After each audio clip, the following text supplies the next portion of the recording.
Donc, comme je vous avais dit, on va commencer maintenant avec le premier chapitre.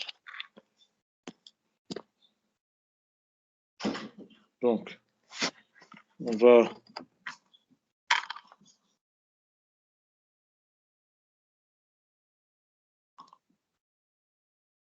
mécanique 1.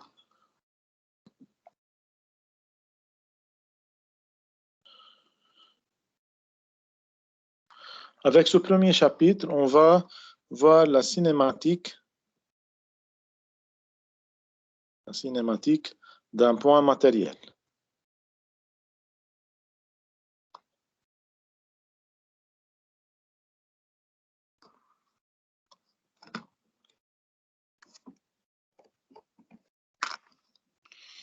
Alors, je vais commencer grand 1 avec une petite introduction.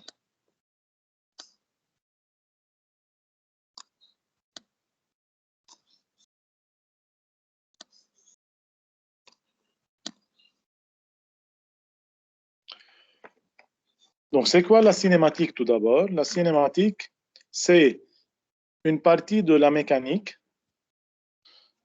et elle s'intéresse à quoi? Elle s'intéresse à l'étude des mouvements d'un corps ou d'un point. Dans notre cas, ça va être un point matériel, okay? Indépendamment des causes qui produisent ce mouvement. Alors, on étudie seulement le mouvement.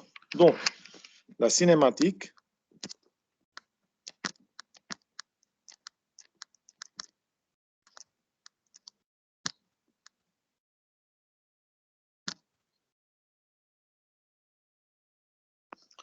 c'est une partie de la mécanique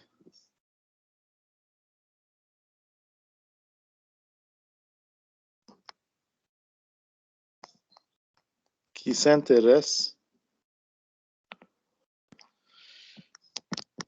à l'étude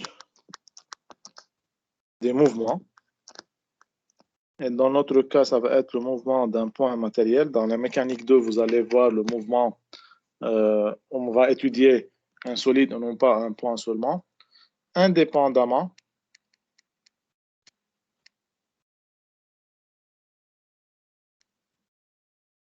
des causes qui lui ont produit.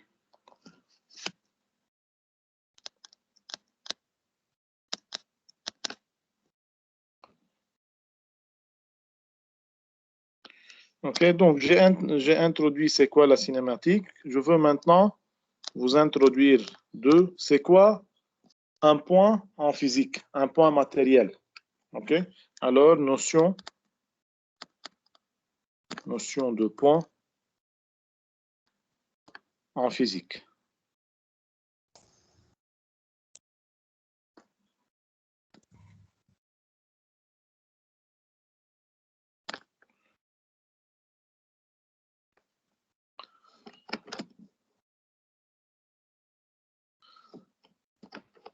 Maintenant, c'est quoi un point matériel en physique?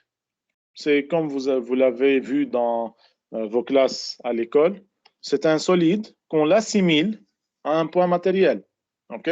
Donc, un point matériel, c'est quoi? C'est un solide dont on peut négliger ses dimensions, l'extension spatiale. OK? Et on peut négliger aussi sa rotation autour de lui-même. Et maintenant, vous allez voir, je vais vous donner un exemple. OK? Vous allez voir qu'est-ce que ça veut dire. Donc, un point matériel,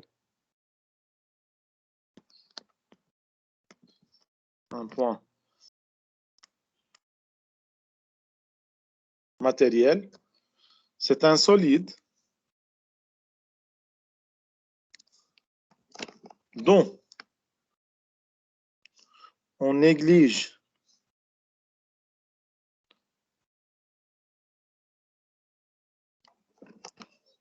l'extension spatiale, ça veut dire ses dimensions, l'extension spatiale, et la rotation sur lui-même.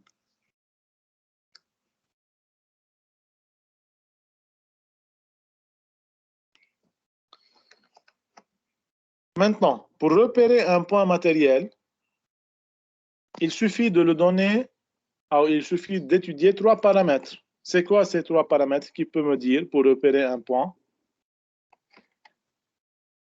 X, Y, Z. Oui, ce sont les coordonnées. Donc, pour repérer,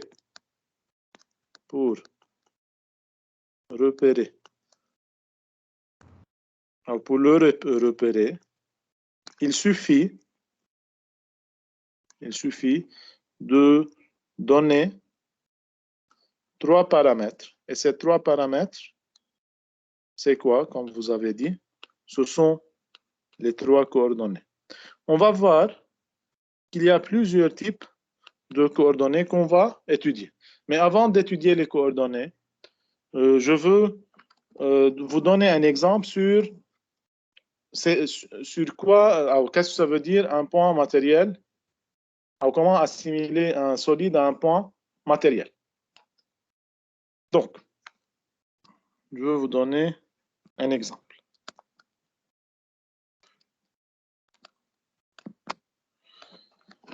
Donc, comme exemple, si on prend la Terre, ok, et on veut étudier son mouvement orbital autour du Soleil. Le mouvement orbital autour du Soleil, qui peut me dire, c'est un mouvement qui a une trajectoire qui est comment? Qui est à peu près circulaire. Ok? Le centre de cette trajectoire, c'est le Soleil. Ouais. Et il y a le rayon de ce cercle, de cette trajectoire, c'est à peu près 150 par 10 à la puissance 6 km. OK? Et le rayon de la Terre, c'est à peu près 6400 km. Le rayon de la Terre, il est négligeable devant le rayon de la trajectoire. Et dans ce cas-là, on peut assimiler la Terre, OK, à un point matériel. Sa rotation autour d'elle-même, comme vous le savez, la Terre a un mouvement de rotation autour d'elle-même. Ce mouvement de rotation, il est négligeable. On ne l'étudie pas si on est en train d'étudier le mouvement orbital de la Terre autour du Soleil. OK? Donc, je veux écrire ceci et ensuite je continue. Donc, je veux dire le mouvement orbital de la Terre autour du Soleil.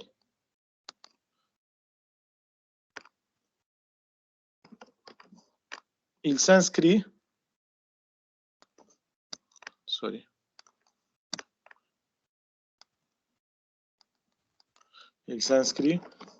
sur une trajectoire qui est quasi circulaire. Sur une trajectoire quasi circulaire avec, comme on a un cercle, alors il faut définir le centre et le rayon. Donc, avec le centre du Soleil,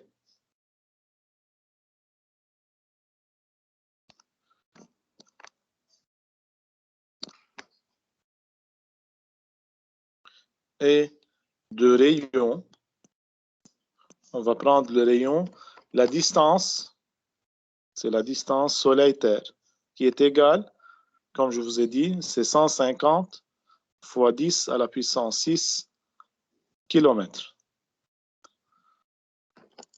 OK? Maintenant, qu'est-ce qu'on a dit? On a dit qu'un point matériel est un solide dont on néglige l'extension spatiale. Ça veut dire ces dimensions sont négligées devant les dimensions de l'étude, comme dans notre cas là. Alors, on a une distance qui est égale à 150 par 10 à la puissance 6, ça veut dire 150 millions de kilomètres. Et on a la Terre qui a l'extension spatiale. L'extension spatiale de la Terre avec un rayon de la Terre. Le rayon de la Terre, c'est égal à 6400 km. Alors, c'est 10 000 fois à 100 000 fois plus petit que la distance à comparer avec la distance entre la Terre et le Soleil. Donc, il est négligeable, l'extension spatiale de la Terre. Les dimensions sont négligeables, donc l'extension, elle est négligeable.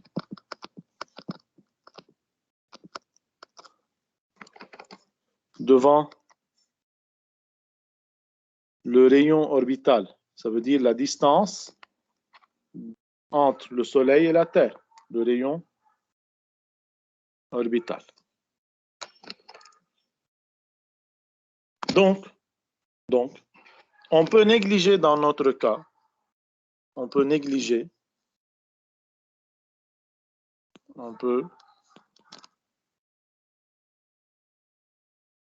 négliger l'extension de la Terre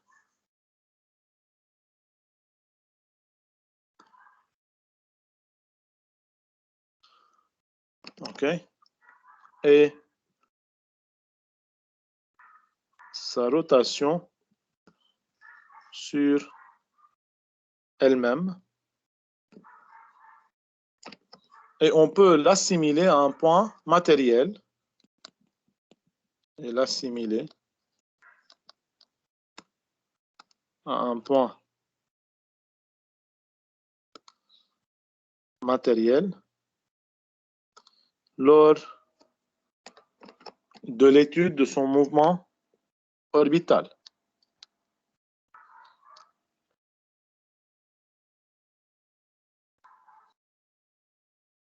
Mouvement orbital. Donc, regardez, je veux représenter ce petit exemple avec une figure. Disons, on a ici c'est le Soleil. On a autour du Soleil, on a une trajectoire qui est elliptique. Une minute, je veux prendre le centre de cette trajectoire.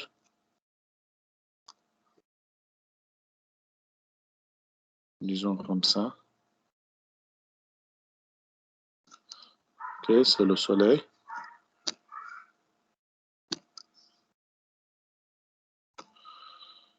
Ok. Et sur cette trajectoire-là, disons, on a cette trajectoire-là dans ce sens. Ici, on a la Terre. Je vais prendre en bleu la Terre.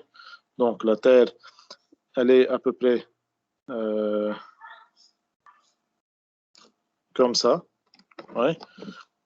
C'est le pôle Nord. Pôle Sud.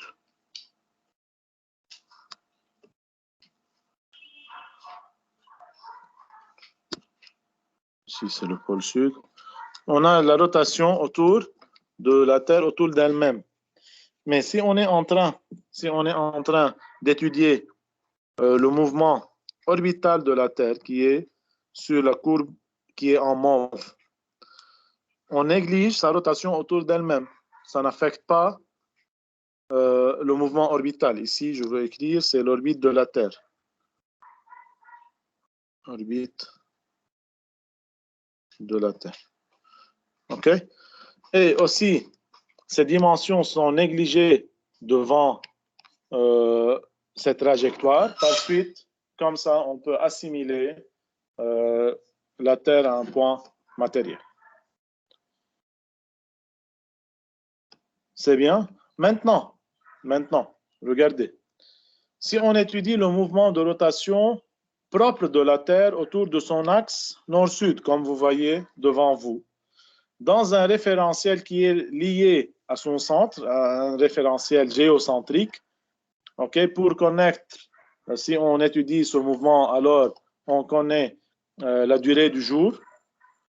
Dans ce cas-là, on ne peut pas négliger l'extension de la Terre. et on ne peut pas négliger la rotation de la Terre sur elle-même. Donc, dans ce cas-là, on ne peut pas assimiler la Terre à un point matériel. Donc, comme vous pouvez voir, on peut assimiler un même corps à un point matériel ou non, suivant l'étude qu'on est en train de faire. C'est bien? Donc, je veux écrire ceci. Par contre,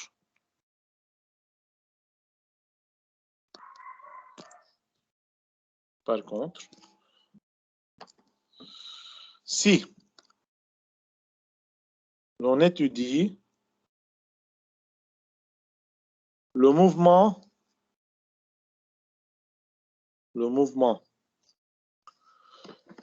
de rotation propre de la Terre,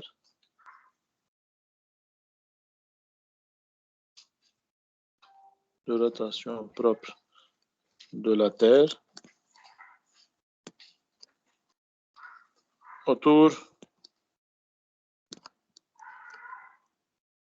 de son axe qui est l'axe nord-sud,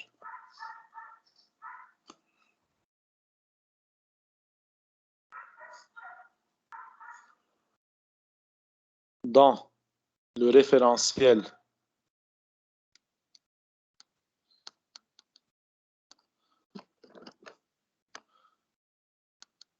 géocentrique,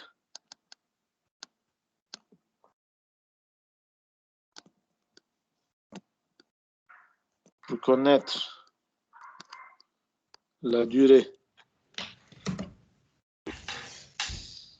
du jour.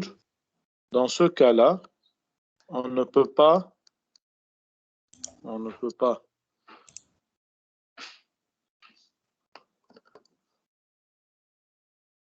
peut négliger ni l'extension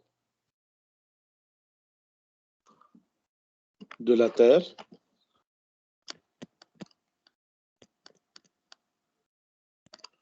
ni sa rotation sur elle-même. Donc, d'après la définition d'un point matériel, ni sa rotation sur elle-même.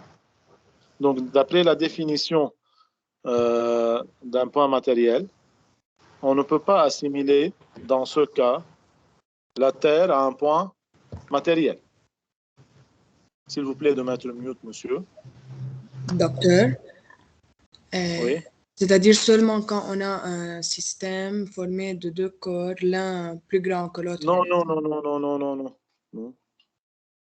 Ce n'est pas le cas toujours. On peut avoir un système d'un seul corps, mais on peut négliger ses extensions. On peut négliger sa rotation autour de lui-même. Ça revient à l'étude elle-même. Si on est en train d'étudier la rotation propre de la Terre, alors on peut négliger sa rotation sur elle-même? Non. Oui. On peut avoir, c'est pas toujours, on a deux corps. Okay? Si on a, disons, une voiture qui est en train de circuler 100 km, on néglige l'extension de la voiture, on néglige sa rotation autour d'elle-même. Elle n'a pas de rotation autour d'elle-même, mais on néglige ceci. Alors, dans ce cas, on peut l'assimiler à un point matériel. On n'a pas de corps dans ce cas. On a un seul corps. OK?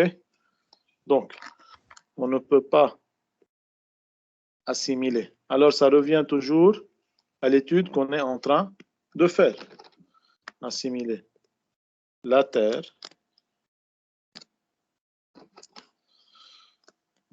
à un point matériel dans ce cas. Alors, un point matériel lors de l'étude de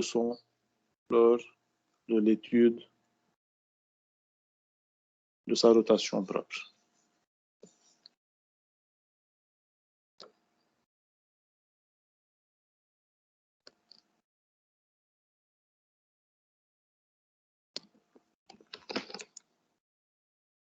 OK, monsieur, vous avez des questions?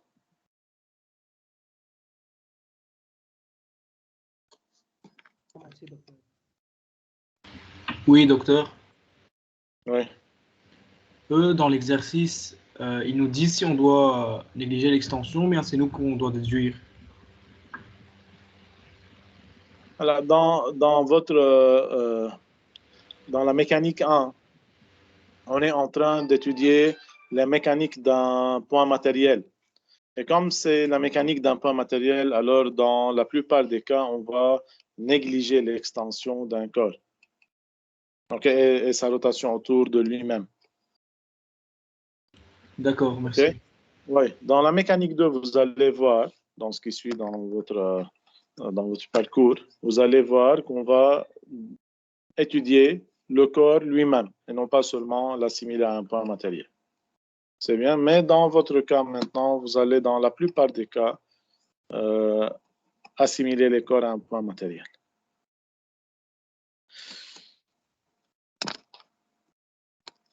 Donc, je veux passer maintenant. Monsieur, Oui. moi, j'ai pas compris l'exemple entre le Soleil et la Terre.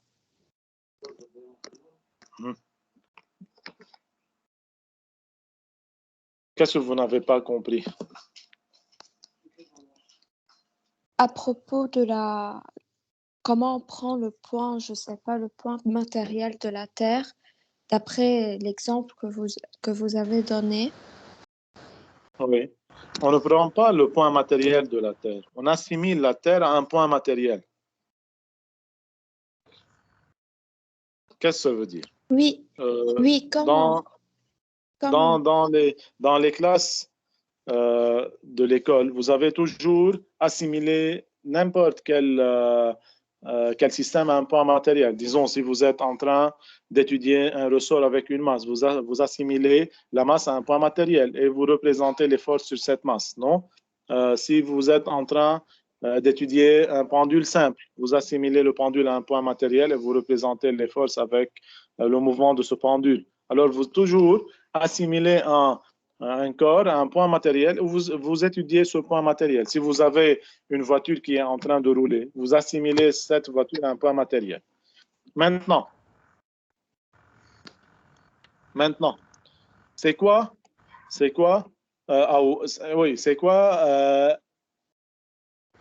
disons, les conditions pour assimiler un corps à un point matériel? On a deux conditions. La première condition, c'est que l'extension soit négligeable de ce corps. Qu'est-ce que ça veut dire l'extension spatiale de ce corps soit négligeable? Ça veut dire les dimensions sont négligeables et on l'assimile à un point matériel. Dans la plupart des cas, ce point matériel, c'est le centre de masse de ce corps-là. Comme vous le savez, c'est le centre de gravité. OK? On assimile un corps à son centre de masse ou son centre de gravité. Alors, on néglige ces dimensions. Si on peut négliger ces dimensions de 1, et si on peut négliger sa rotation sur lui-même, alors, si ces deux conditions sont valables, on peut assimiler n'importe quel corps qu'on est en train d'étudier à un point matériel. C'est clair? Alors, il faut avoir deux conditions qui sont négliger tout d'abord l'extension spatiale et négliger sa rotation sur lui-même lors de notre étude. Et je vous ai donné le premier exemple. C'est un exemple qui est soit si on est en train... Monsieur.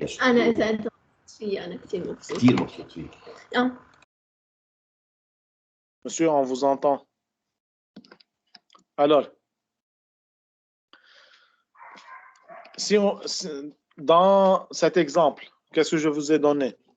Tout d'abord, la trajectoire, si on est en train d'étudier la trajectoire autour, la trajectoire de la Terre autour du Soleil, donc on peut assimiler la Terre à un point matériel et on étudie ce mouvement-là. Et si on est en train d'étudier le mouvement de rotation propre de la Terre, on ne peut pas assimiler la Terre à un point matériel, car on ne peut pas négliger ni ses dimensions, ni sa rotation autour d'elle-même.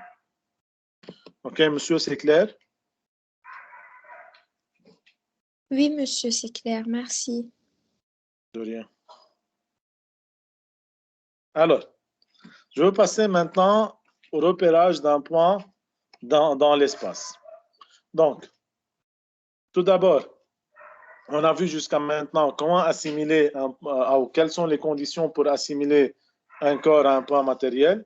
Maintenant, on va voir comment repérer ce corps dans l'espace. Comme je vous ai dit, on a besoin de 3 paramètres qui sont les coordonnées. Donc, on travaille, on va voir, on a plusieurs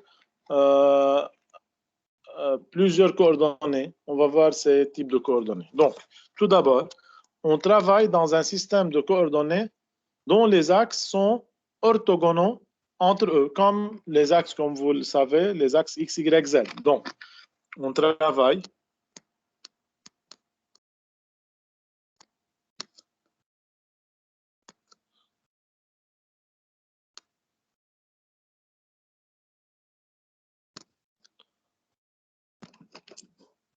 dans un système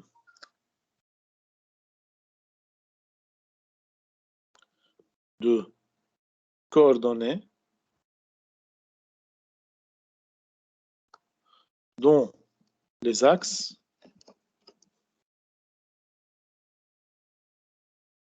sont orthogonaux entre eux.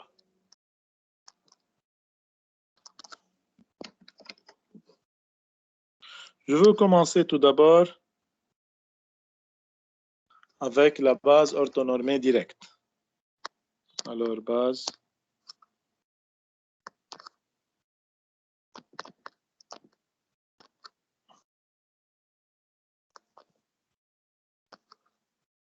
orthonormée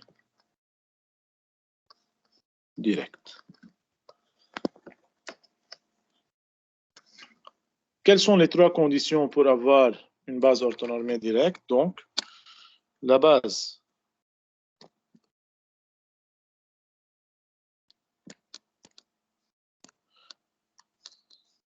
orthonormée directe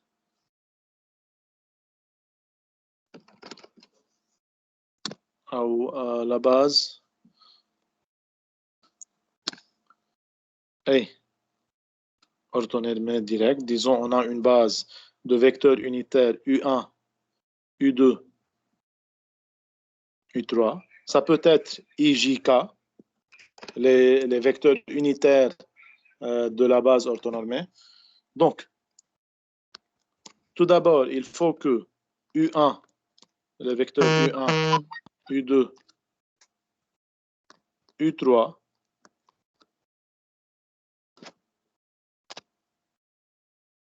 une minute, monsieur, restez avec moi.